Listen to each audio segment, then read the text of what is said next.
Hey, what's going on? Now I'm back at the heater core job, and I'm going to remove this, I guess it's a transmission controller, with a 5/16 little wrench.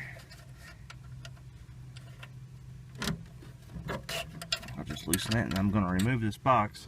And here's something kind of cool, some of y'all might know. On the back side of this panel, there's a little data tag that tells you little tidbits of information about your XJ. You've got your body model, left-hand drive, interior and the color. If it was a postal Jeep, it would say no. In the engine, 6-cylinder.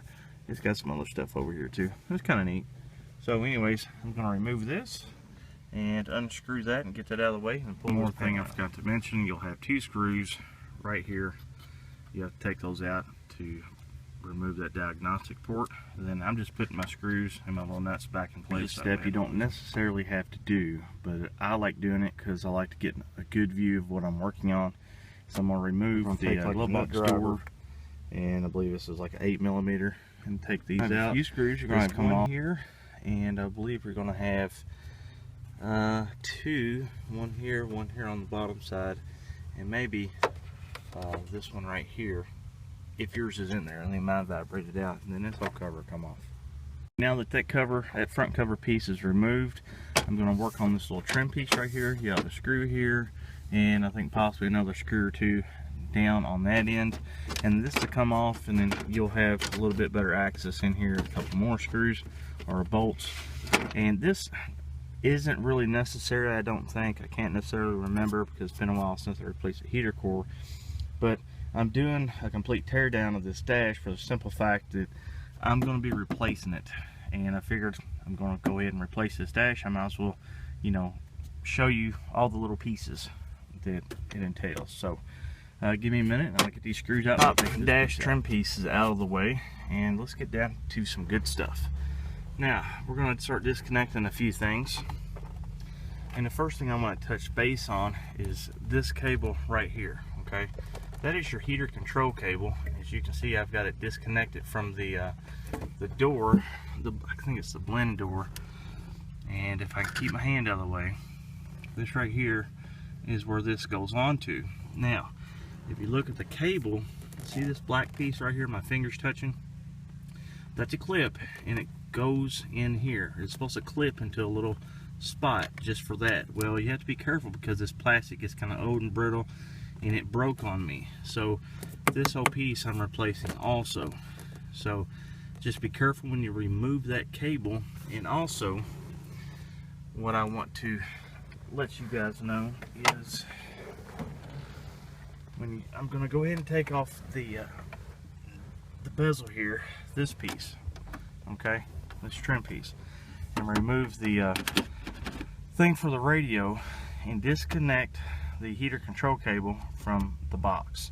And you also have to be careful with that because there's a little plastic piece in there that you can break off also. Then there's really no fixing it, and you have to replace this. So let me get to that. Now, in order to get this dash bezel off a lot easier, you need to remove this collar from the steering column, and it takes what they call a Torx. Let's see if I can't get it in the camera. Okay, now this is a Torx 15x4, and you can pick them up at any auto parts, and it's what you need to take these 3 screws out. Okay, you got one here, and you got one right here, and one right here, and this collar will separate. Been done so already. Please make sure that you unscrew your tilt steering wheel lever, and it just unscrews, but be very careful when you put it back in because you can strip the threads. As you can see right here, that is where your cruise or your tilt steering wheel lever screws into, and those threads are very fine. I believe the previous owner was nice enough to wallow that out really good for me. So now for the bezel, all you need is your standard Phillips head screwdriver, and you've got one here, and I believe there's one up underneath here and one on the opposite side. Take those out, and then you just got to do a little pull, and it's a pop out of its space, and then you got to kind of worm the bezel, kind of twist it and pull this down to pop this out. Okay, now here's my attempt to do this so y'all can see what I'm doing. This here pops out, and this is loose, and this comes out like so. And it makes it a lot easier if you take out your radio install piece here, but I didn't do that. So, and what makes it hard is right here. I might be able to do it, which I don't think I'm going to be able to do it without having two hands. So let me get this taken off. Set it on my seat. It'd be a lot easier if I could tilt my steering wheel down, which I might. I use a screwdriver. But see that little hole